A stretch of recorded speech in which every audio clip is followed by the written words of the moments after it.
I want to pose a question to you, one that isn't asked of me, but that I ask of you. And that is this: why does it matter that you and I, that the church understands sexual truth?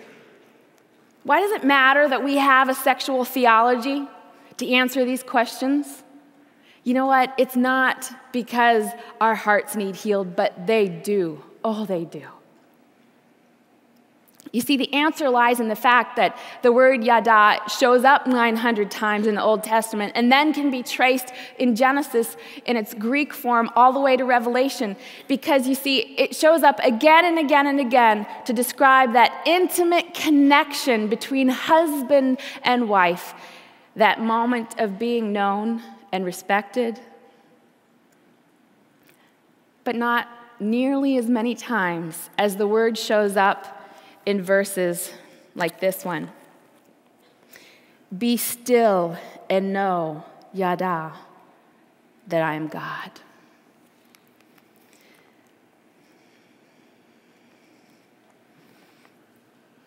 Sex really is just a picture of the greatest spiritual truth that there is.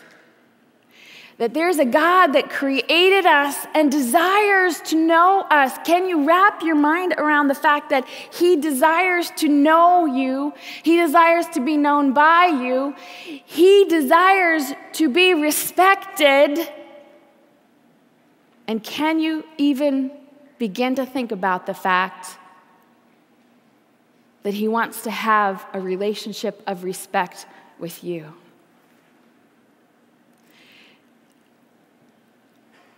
It's just a romance.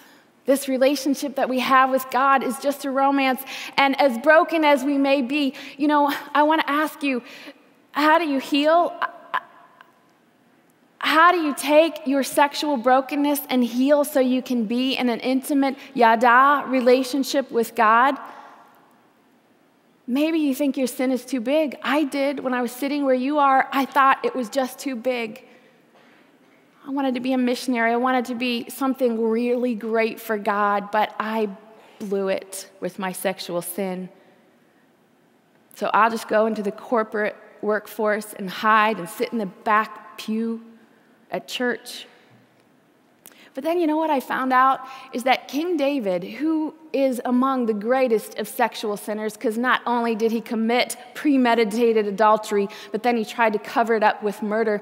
All through Psalm 51, do you know what he cries out to God? He cries out to God for yada. And you know what's amazing about the word is that it's almost always used in context with the word hesed, which is his covenant-staying love. You see, yada is present not only on the honeymoon night for a man and a wife when everything's picture perfect and wonderful and there's just hopes, but 20 years later when everything is tested, it still is. And God's love is no different.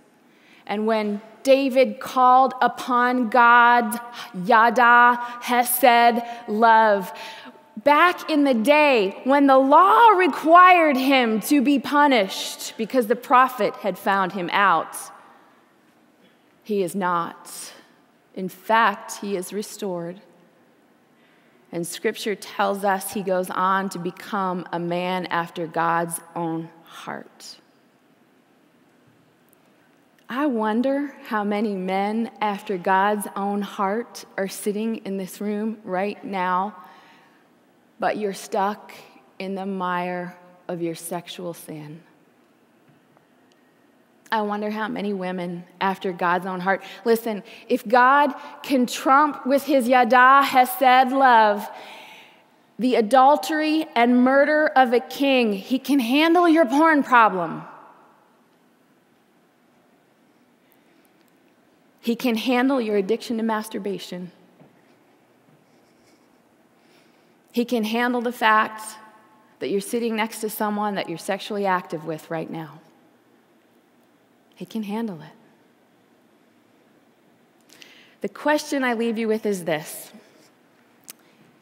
if your sexual relationship has the power to be a picture of the greatest spiritual truth there is, that there is a God who loves you and wants to know you, and when he looks down on this earth, the one thing that helps us to understand that is a picture of the love and the knowing that he desires is a pure and holy marriage bed. If that is what your sexuality and your marriage one day or today, if the case may be, if it has that power and that potential, let me ask you this. How motivated do you think Satan is to see that picture destroyed in your life?